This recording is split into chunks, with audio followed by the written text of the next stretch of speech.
ফলে বাড়িতে ওইটা বানানোর একটা প্র্যাকটিস আবার শুরু হয়। নতুন যারা প্রজন্ম তারাও ওটা দেখে উৎসাহ হয়, সুতরাং এই উৎসবটা ভালো। এটা চলমান থাকার মধ্য দিয়ে একটি কল্যাণ আছে। এটা শুধুমাত্র আমরা এখানে সমবেত হলাম আর একটি উৎসব, এটাই শুধুমাত্র না, বরং এর মধ্য দিয়ে এই পিঠার যে প্রতিভা, পিঠা বানানোর যে প্রতিভা, এই প্রতিভার বিকশিত, যদি এখানে এই বক্তব্যগুলো যাদের শোনাচ্ছে এরা কোনোদিন এই প্রতিভা বিকশিত করতে পারবেন না।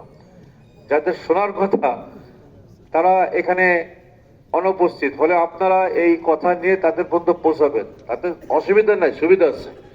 পৌঁছানোর পরে ঘরে চর্চা করলে অন্তত আপনিও কিছুটা আপনার তকদিরে এর সুযোগ থাকলেও থাকতে পারে। তো আজকের এই আয়োজন আমরা সফলতা কামনা এইভাবে করি যাতে করে এটা চর্চা আমরা এই বিভাগকে বলবো যেন নিয়মিত এটাকে চালু করে এবং ভবিষ্যতে এটাকে আরো সুন্দরভাবে আয়োজন করা, অর্থাৎ এখানে একদম প্রেজেন্ট থাকবে, সব তাজা আইটেম থাকবে, ওটা প্রয়োজনে বিক্রি হবে।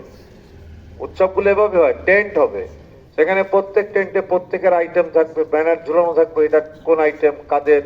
হ্যাঁ, তো এরকম দেখে দেখা যাবে যে এটা হচ্ছে টগর পিঠা টেন্ট, একটা নাম দিয়ে দিলাম। এরকম প্রত্যেকের নামের সাথে এরকম টেন্ট করলে তখন এখানে 20টা টেন্ট হয়, 30টা টেন্ট হয়, নানান আইটেমের ওখানে দেখবেন যে বৈচিত্র্য আসবে।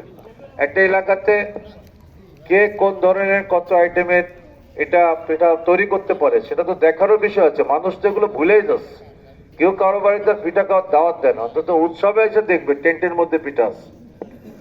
ঠিক আছে, আর আমরা যারা আমাদের ডাকবো ওইসব উৎসবে আমরা যখন ঘুরে ঘুরে ওটাকে যাচাই বাছাই করা, কে কত পয়েন্ট পাবে পরীক্ষা নিরীক্ষা করে, তো বিচারক তো বিচারক তো এমনি এমনি বিচার করবে না, ওখানে যাবে, ওটার অবস্থাটা দেখবে টেস্ট করে।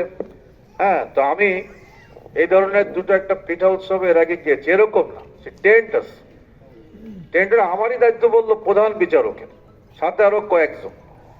তো এরকম নিয়ে শুরু করলাম। আমার সাথে একজন উপস্থিত আছে, ওই দিন সে ওখানে ছিল, বললাম যে এবার চলো এই পরীক্ষা করতে হবে, তুমি যত খুশি তত খেতে পারবা, এক জায়গায় বেশি খাবো না, আরো কিন্তু আছে জায়গা। সে সমানে সব জায়গায় মোটামুটি ভালো, যাওয়ার পরে সে ফার্স্ট হওয়ার জন্য নাম্বার পেতে হবে না, সে আপনার চাওয়ার প্রয়োজন নাই, স্বেচ্ছায় দেয় যে স্যার এটা একটু দেখেন, এটা একটু খেয়ে দেখেন।